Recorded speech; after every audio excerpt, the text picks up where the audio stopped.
Assalamualaikum warahmatullahi wabarakatuh. Selamat bergabung kembali semua di kelas etika profesi keguruan. Setelah beberapa minggu kemarin saya nggak bisa masuk ya.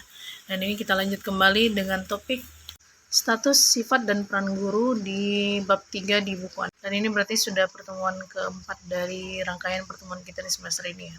Kita mulai dari status guru. Jadi status ini kan secara sederhana bisa diartikan sebagai posisi, kedudukan, martabat seorang guru ya.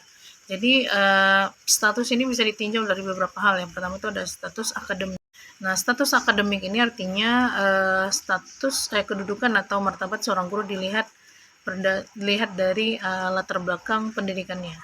Apakah dia misalnya lulusan SMA, lulusan S1, lulusan S2 atau S3 misalnya. Semakin tinggi latar belakang ke pendidikannya, maka martabat akademiknya, status akademiknya semakin tinggi juga.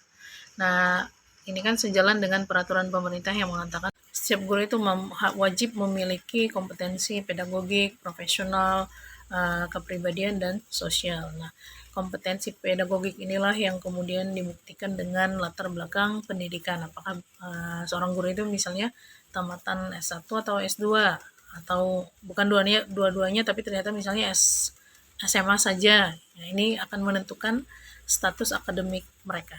Kemudian yang kedua ada status ekonomi. Nah, status ekonomi ini mengacu kepada kedudukan atau martabat yang dimiliki oleh seorang guru ditinjau dari penghasilannya, penghargaan yang diterimanya, serta tingkat kesejahteraan yang dialami oleh guru tersebut. Nah, kalau kita tinjau dari perspektif hierarki kebutuhan Maslow, itu kan ada 5 tingkatan kebutuhan ya. Tingkatan pertama itu adalah tingkatan yang paling bawah dan paling penting, yaitu kebutuhan fisik, misalnya food, water, home, clothes, dan lain sebagainya. Dan kemudian di atasnya itu ada security and safety. Nah, di dua tingkatan yang paling bawah di hierarki Maslow ini, guru itu biasanya lebih terjamin ya dibandingkan dengan profesi yang freelancing misalnya kan. Jadi guru itu kan gajinya itu mencakup berbagai aspek. Yang pertama itu ada tunjangan profesi, ada tunjangan anak, tunjangan istri, suami. Kalau yang guru adalah istrinya, maka dapatnya tunjangan suami. Kalau yang guru adalah suaminya, maka dapatnya adalah tunjangan istri. Nah, kalau berbicara dari regulasi PNS, ini sebenarnya gaji pokok dan tunjangan-tunjangan ini sama dari satu provinsi ke provinsi lain. Yang membedakan itu mungkin di tunjangan profesinya. Tapi kalau gaji pokok itu sama, seluruh Indonesia itu sama. Tapi kita kemudian mengenal istilah UMR namanya, yang kemudian disesuaikan dengan standar kehidupan di sebuah tempat. Nah, disinilah nanti beda gaji guru ya, yang bekerja di provinsi yang berbeda di Indonesia. Tapi secara umum guru itu biasanya akan mendapatkan jaminan kesejahteraan yang cukup baik di bagian kebutuhan pokok, sandang, papan, pangan gitu, biasanya akan terpenuhi dari gajinya gitu kan. Yang membuat banyak sekali guru-guru itu tidak merasa cukup dengan gajinya adalah mungkin kebutuhan lain, entah itu misalnya kebutuhan untuk beli ini itu gitu ya, yang kemudian merusak hitungan untuk kebutuhan pokok. Nah, tapi secara umum sebenarnya gajinya ini cukup untuk kebutuhan dasar saja. Tapi ya kalau anaknya standar ya, kalau anaknya ramai ya tentu akan beda lagi ceritanya. Selain gaji dan tunjangan-tunjangan, guru juga biasanya mendapatkan hak-hak istimewa seperti hak hak cuti berbayar gitu. Jadi walaupun kita cuti tetap dibayar. Atau hak kalau untuk perempuan tuh hak cuti hamil dan melahirkan gitu, dan tetap gajinya masuk. Kemudian juga yang tidak yang sangat umum ya, yang tidak asing lagi di telinga kita, mungkin itu hak mendapatkan asuransi kesehatan ya. Itu biasanya ditanggung oleh pemerintah untuk guru-guru yang PNS ya. Tapi kalau untuk guru honor ini nanti lain lagi ceritanya, mungkin tergantung dari kebijaksanaan yayasan yang menaungi guru-guru tersebut. Nah, pertanyaannya adalah, ini boleh di stop dulu videonya. dan post jawabannya di kolom komentar ya. Menurut Anda, kalau semua guru itu mendapatkan status ekonomi sebenarnya gitu ya, kenapa banyak sekali masalah-masalah kesenjangan ekonomi yang kita dengar dari kalangan guru? Coba saya pengen tahu pendapatnya. Mungkin ada ini kalian mengalami sendiri dari orang tuanya yang profesinya guru, atau tetangganya atau saudaranya atau siapanya gitu. Kalian belajar dari situ. Coba saya pengen tahu pendapat kalian. Menurut kalian apa yang menyebabkan itu semua terjadi?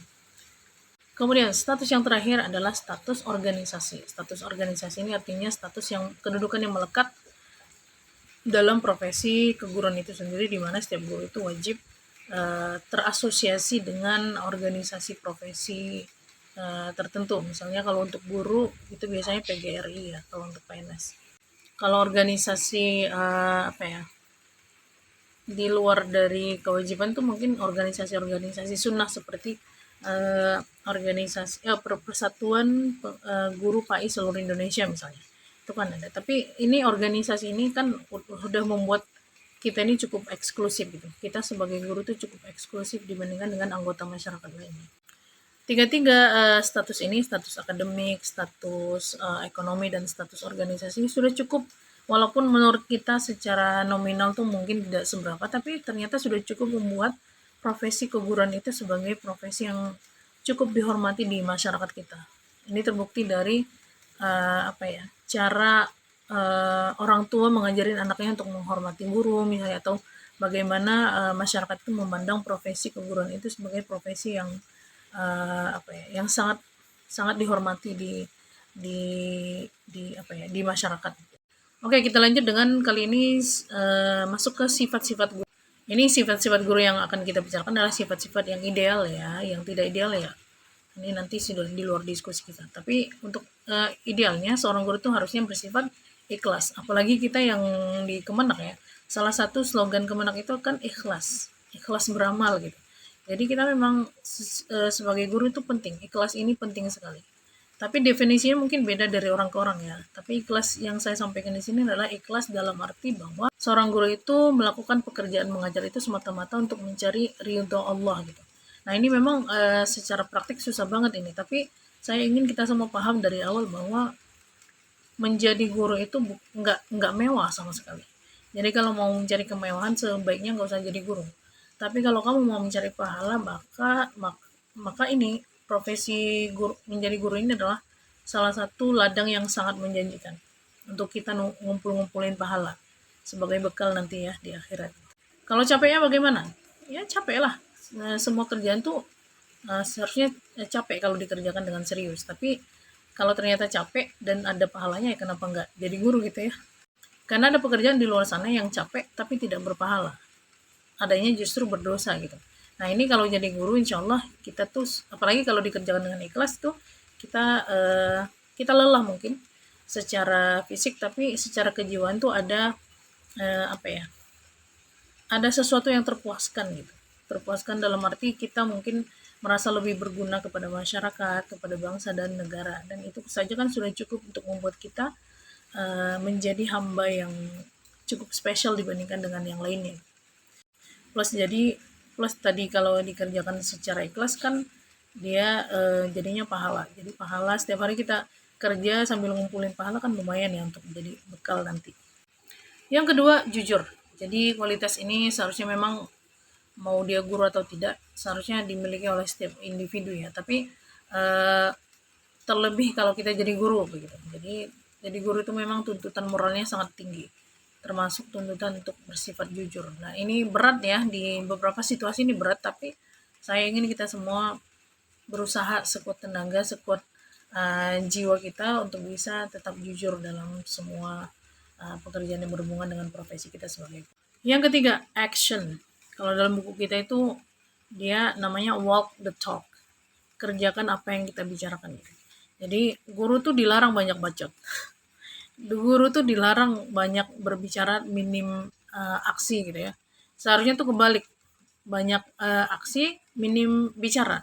Nah itu akan jauh lebih terhormat ya kalau kita melakukan menjalankan profesi keguruan kita seperti itu. Selanjutnya, seorang guru itu juga harus adil dan egaliter. Egaliter ini artinya apa ya kalau dalam Sederhananya tuh sebanding, setara, sepadan, sejajar gitu. Intinya adil lah ya.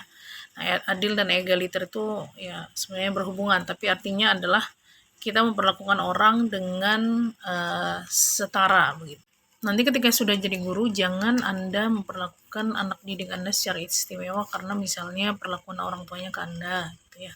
Nah, itu nggak boleh, karena itu sudah jelas tidak adil. Tapi kalau Anda mau memberikan perbedaan perlakuan karena performance, misalnya kinerja mereka dalam belajar, nah itu bukan tidak dibilang nggak adil ya, itu justru adil karena itu adalah reward dari kerja keras mereka.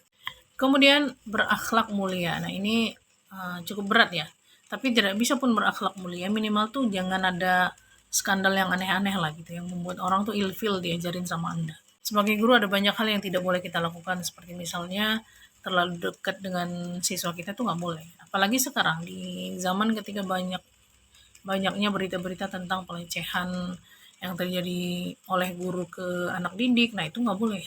Jadi, dan sanksinya berat ya, jadi hampir bisa dibilang mengubah arah hidup Anda nanti kalau itu terjadi sama Anda. Jadi tolong dari awal dihindari, makanya adil dan egaliter ini udah benar-benar mekanisme kita sebenarnya untuk tetap netral dan berakhlak mulia sama anak didik kita. Kemudian yang terakhir, tawadu. Ya ini jelas lah ya, nggak usah pun jadi guru kita nih dilarang untuk bersikap sombong. Jadi guru-guru yang sombong tuh biasanya dibenci sama siswanya. Tapi benci sama siswa ini bagi sebagian orang ini tidak cukup jadi reminder ya, tidak cukup jadi peringatan untuk diri sendiri. Mereka tetap saja bersikap apa ya, seperti biasanya gitu. Tapi sikap sombong ini jelas akan mengundang banyak sekali masalah yang berkenaan dengan profesi, tanggung jawab profesi kita. Kalau kita sombong, tak banyak orang yang mau bekerja sama dengan kita. Sementara banyak tugas-tugas keprofesian itu yang harus diselesaikan secara tim. Nah, itu saja pun sudah cukup membuat kita pusing kalau tidak ada orang yang mau kerja sama dengan kita. Jadi saran saya nanti kalau jadi guru atau dari sekarang tuh jangan sombong jadi individu ya. Tawadu saja karena itu adalah salah satu ciri-ciri guru yang baik. Sifat selanjutnya tuh berani. Nah, ini penting ya karena kadang-kadang di sekolah tuh banyak sekali penindasan-penindasan yang terjadi. Ini bisa dari apa ya? Dari senioran ke junioran, guru ya. Guru senior ke guru junior atau sebaliknya. Ya kan? Guru-guru senior mungkin tidak tidak uh, tidak terlalu aware sama kemajuan teknologi, dan walaupun mereka ini sudah tua, kadang-kadang juga sering apa ya, ada kemungkinan mereka itu dibully sama guru-guru junior. Dibulinya tidak secara verbal mungkin, tapi secara psikologis gitu. Usahakan nanti ketika Anda jadi guru, semua itu teman Anda. Tapi kalau ternyata ada satu dua yang tidak cocok jadi teman Anda, usahakan tidak usil sama mereka. Biarkan saja mereka, itu hak mereka untuk suka atau tidak sama kita. Tugas kita adalah berusaha sebaik mungkin bagaimana caranya tidak membuat masalah, ya kan? Tidak mengusik orang lain, itu saja. Selebihnya bagaimana orang mengartikan, menginterpretasikan sikap kita itu urusan mereka. Tapi usahakan sebisa mungkin jangan sampai apa ya? Jangan sampai mengusik urusan orang lain yang bukan ranah kita, yang bukan tanggung jawab kita. Dan tentu saja berani kalau misalnya terjadi pelanggaran. Jangan takut kalau kamu kehilangan pekerjaan gara-gara itu. Takutlah kalau misalnya keluarga kamu di abuse juga, disalahgunakan juga wewenangnya. Jadi akan ada nanti kebahagiaan tersendiri kalau kita bisa memutus rantai penyalahgunaan kekuasaan di sebuah tempat yang terjadi karena keberanian kita. Ini nanti akan jadi apa ya, amal jariah juga untuk kita kalau ada generasi yang lebih aman keberadaannya kalau dengan adanya kita di sekolah tersebut. Selanjutnya, humoris. Jadi bagi kalian yang merasa bahwa jadi guru itu harus disegani, tidak boleh banyak ngomong, Anda salah. Justru karena yang kaku begitu tuh tidak lagi relevan dengan perkembangan zaman sekarang ini. Siswa dan mahasiswa juga itu lebih cenderung suka pada mereka-mereka yang dosen-dosen atau guru-guru yang lebih terbuka berbicara ke anak didiknya. Nah, ini juga saya ingin Anda mempelajari ini, kualitas humoris itu bisa jadi jembatan untuk mendekatkan ikatan emosional antara guru dengan anak didiknya. So banyak-banyaklah bercanda di kelas, tapi bercanda juga tetap dalam koridor ya, jangan sampai menyalahi jangan sampai kemudian karena kamu sering bercanda anak didik kamu jadinya menganggap kamu sebagai teman, ya nggak bisa juga begitu. Kamu tetap pemegang otoritas tertinggi di kelas, tapi menjalankan otoritasnya itu secara santai gitu. Yang ke-9, nah ini penting, menjaga amarah.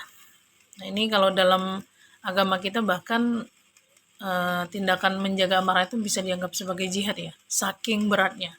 Tapi memang benar, ada saat-saat di mana kita ketika mengajar tuh kita bisa sangat-sangat marah karena sesuatu yang terjadi di kelas atau karena seorang siswa yang bertingkah misalnya. Tapi ini Anda jangan sampai melakukan kekerasan ya, nggak boleh. Apalagi sekarang sanksinya udah ada regulasinya, udah sanksinya sangat berat untuk mereka-mereka yang melakukan kekerasan terhadap anak didik. Jadi kalau sudah berhadapan dengan orang tua siswa, apalagi nanti sampai viral tuh nggak ada cerita menang untuk guru. Jadi sebaiknya tahan amarah saja. Kalau ternyata misalnya kondisi kelasnya menurut Anda tidak cukup kondusif untuk Anda handle hari itu, nggak apa-apa, silakan tinggalin dulu.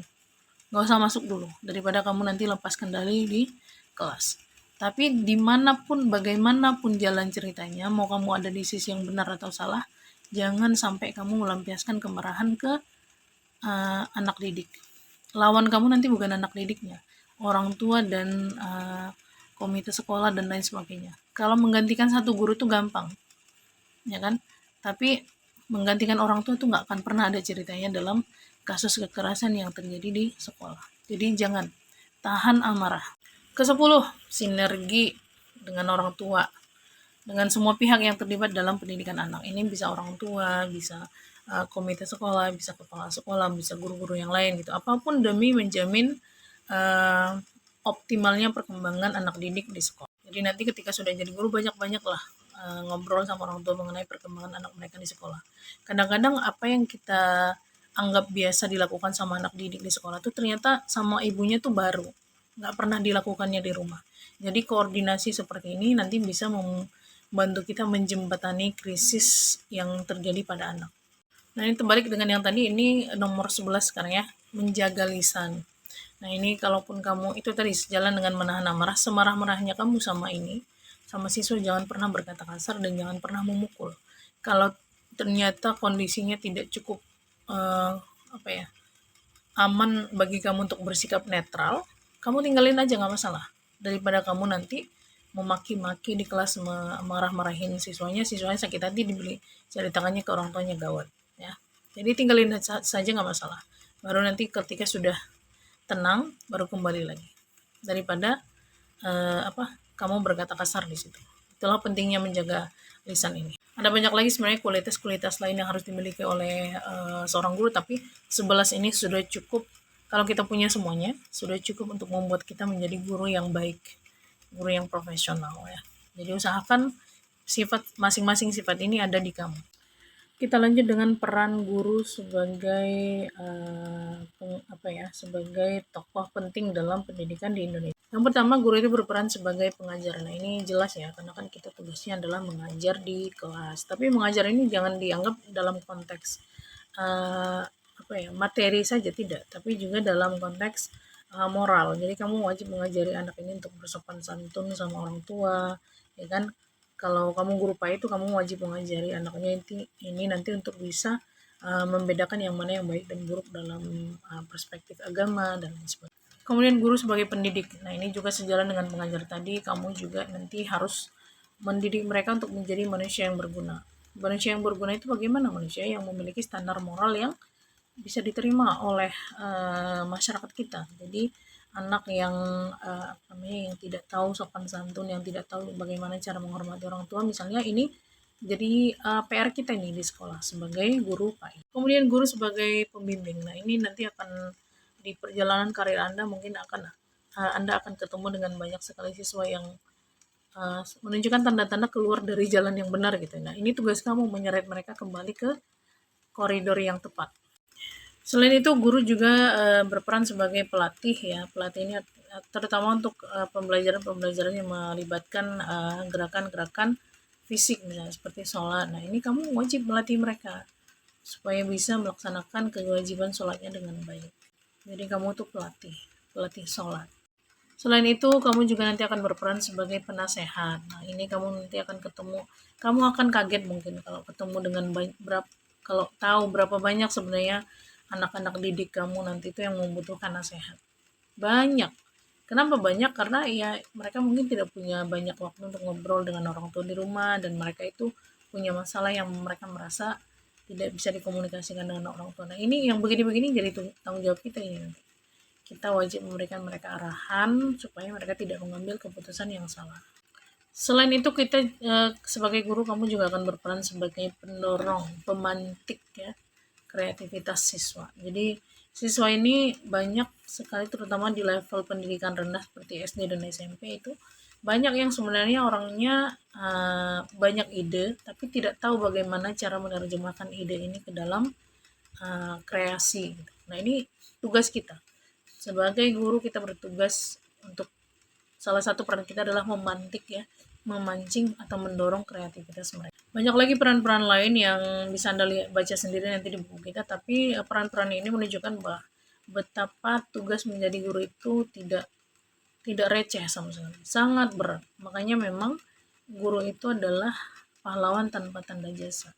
Sebanyak itu peran yang harus mereka jalankan, tapi tak ada medali yang cukup mencolok gitu yang bisa kita berikan kepada guru. Sudah sebanyak itu yang dikerjakan gitu. Makanya kita sebut guru itu sebagai pahlawan tanpa tanda jasa. Nah, asumsi saya, karena kamu sudah ada di Fakultas Tarbiyah dan jurusan PAI UIN Syahada, maka kamu ini semua sudah siap untuk menjadi guru. Kalau tidak, setelah membaca bab ini, kalau kamu mengalami keraguan untuk menjadi guru, belum terlambat untuk mundur. Tapi kalau kamu mau lanjut untuk menjadi guru, saya ucapkan selamat bergabung dengan kita-kita pejuang pahala akhirat ini ya. Karena ada banyak sekali ladang amal yang bisa kita kerjakan di profesi mengajar ini. Baik, begitu saja nanti kita lanjut di sesi Zoom insya Allah di weekend minggu depan ya. Dan ini nanti saya akan post tugasnya di channel YouTube saya. Tetap stay tune dan kerjakan tugasnya sesuai instruksi. Terima kasih atas perhatiannya. Assalamualaikum warahmatullahi wabarakatuh.